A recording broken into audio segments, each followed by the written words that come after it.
Hello, chikoo ആണ്. ഇന്ന് നമ്മൾ അമ്മ നാട്ടിൽ നിന്ന് അയച്ച പാഴ്സൽ കളക്ട് ചെയ്യാൻ പോവാണ്. അമ്മ കുറച്ച് നാൾ മുന്നേ എനിക്ക് പാഴ്സൽ അയക്കുന്നു എന്ന് പറഞ്ഞിട്ട് വീഡിയോ ഇട്ടിട്ടുണ്ടായിരുന്നു. അപ്പോൾ അതിന് കുറേ പേര് പാഴ്സൽ കിട്ടിയോ, എങ്ങനെയാണ് കളക്ട് ചെയ്യാൻ പോയത് എന്നൊക്കെ ചോദിച്ചിട്ടുണ്ടായിരുന്നു. സാധാരണ നാട്ടിൽ നിന്ന് അയക്കുന്ന പാഴ്സലെല്ലാം ഡോർ സ്റ്റെപ്പിൽ കൊണ്ടുവരുന്നതാണ്. പക്ഷെ എന്റെ പാഴ്സൽ എന്ത് പറ്റിയെന്ന് അറിയില്ല, ജർമ്മനി എത്തിയിട്ട് കസ്റ്റംസുകാർ പിടിച്ചു വെച്ചിട്ടുണ്ടായിരുന്നു.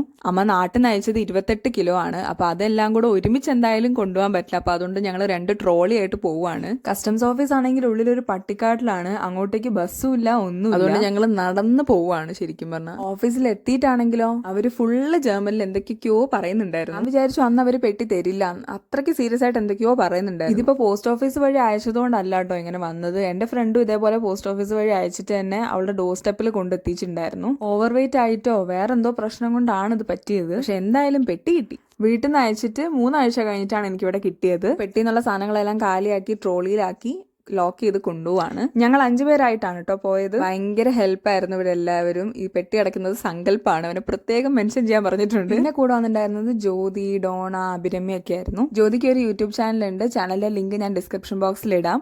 എല്ലാവരും സബ്സ്ക്രൈബ് ചെയ്ത് സപ്പോർട്ട് ചെയ്യണേ. നാട്ടിൽ നിന്ന് 28 കിലോ പാഴ്സൽ അയക്കാനായിട്ട് 12,000 സംതിങ് റുപ്പീസ് ആയിരുന്നു. പിന്നെ പാക്കിംഗ് ചാർജ് 300 സംതിങ് ഉണ്ടായിരുന്നു. ഇവിടെ വന്നപ്പോൾ കസ്റ്റംസ് ഡ്യൂട്ടി അടയ്ക്കാനുണ്ടായിരുന്നു. അത് 25 യൂറോസ് ആയിരുന്നു. അത് ഇന്ത്യൻ റുപ്പീസിൽ 2300 രൂപയോളം വരും.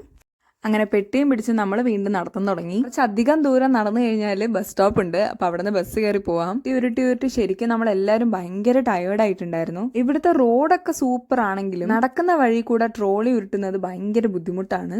ബസ്സിൽ കയറി കുറച്ചു ദൂരം യാത്രയൊക്കെ കഴിഞ്ഞപ്പോഴേക്കും ഞങ്ങൾ സിറ്റാവിലെത്തി. ഇത് ഞാൻ പണ്ട് താമസിച്ച ഡോമാണ്. കുറച്ചുനാൾ മുന്നേ എടുത്ത വീഡിയോ ആയിരുന്നു. റൂമിലെത്തിയപ്പം പെട്ടി പൊട്ടിച്ചു. അമ്മ ഒത്തിരി സാധനം അയച്ചിട്ടുണ്ടായിരുന്നു. ചോക്ലേറ്റ് റസ്കും ടീ കേക്കും ഒക്കെ നല്ല ടേസ്റ്റ് ഉണ്ടായിരുന്നു. അപ്പൊ അതൊക്കെ ഞങ്ങൾ എല്ലാവരും കൂടി ഇരുന്ന് കഴിക്കുകയാണ്. അപ്പൊ അത്രേ ഉള്ളൂ. ഞങ്ങളുടെ കൊച്ചു വ്ലോഗ് ഇഷ്ടപ്പെട്ടു എന്ന് വിശ്വസിക്കുന്നു. Stay tuned with girls of Chikku. By.